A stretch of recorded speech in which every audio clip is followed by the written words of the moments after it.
अब तुम लोग अपने प्रश्न की बात लो। भगवान कह रहे हैं किनसे? सनकादिकों से, ब्रह्मा जी से।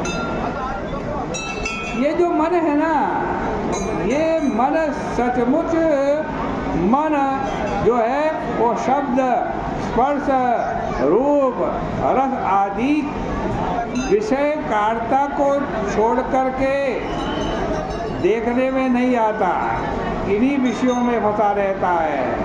इन्हीं विषयाकारिता में मन चला जाता है, तो विषय मन में आ गए।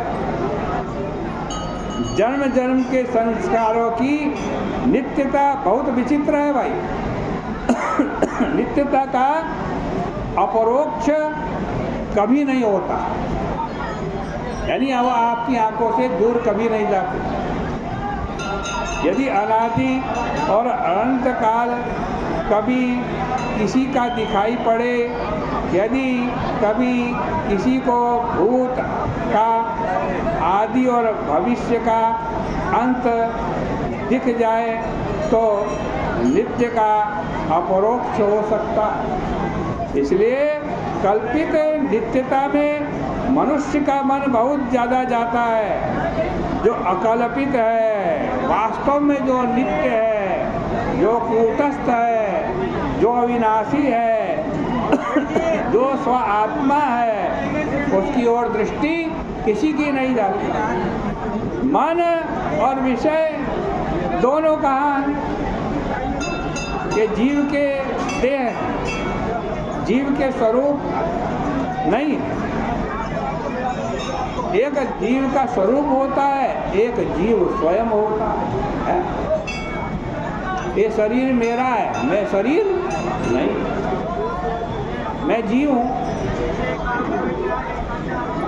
जीवस्य देह उभयम गुणश्चेतो मदात्मनः, भगवान कह रहे हैं चित्त और गुण दोनों जीव के शरीर हैं, क्योंकि जीव न तो गुणात्मक है और न ही जीव चित्तात्मक है।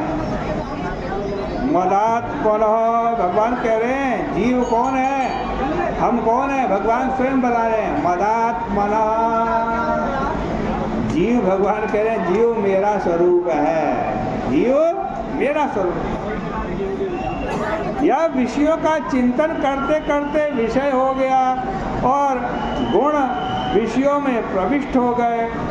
इनके छूटने का उपाय यह नहीं है कि विषयों से मन को अलग करें या विषयों को मन से अलग करें। जो विवेकी हैं, साधक हैं, उनकी ही दृष्टि में यह बात आ सकती है। भगवान कह रहे हैं मदरूप उभयम तजेत, आत्मा जीवात्मा मेरा स्वरूप है, आत्मा भी मेरा स्वरूप है और जीवात्मा भी मेरा स्वरूप है। जीवात्मा को केवल विषय का ही संसर्ग नहीं छोड़ना, चित्त का भी संसर्ग छोड़ना है। इसलिए चित्त और विषय दोनों को छोड़कर, यानी उन दोनों का मटिया मेट करके भगवान कह रहे हैं मेरे स्वरूप में एक हो जाओ, मेरे स्वरूप से मिल जाओ। जीव मन और विषय दोनों से विलक्षण, क्योंकि जीव क्या है? जीव साक्षी है। साक्षित्वेन विनिश्चित, मन ही विषय लाकर आत्मा के सामने उपस्थित करता है। इसलिए मयि तुरीये स्थितो जय्यात्, मुक्त तुरीय में स्थित हो जाओ, फिर गुण और चित्त दोनों का परित्याग हो जाएगा। तुम्हारे सामने समस्या यह है कि विषयों से मन को अलग कैसे करें। हमारा ये जो मन है, इनको विषयों से अलग कैसे करें। इसका समाधान यह है कि मन और विषय दोनों को डालो मिट्टी में और भगवान कह रहे हैं तुम मेरे साथ मिल जाओ।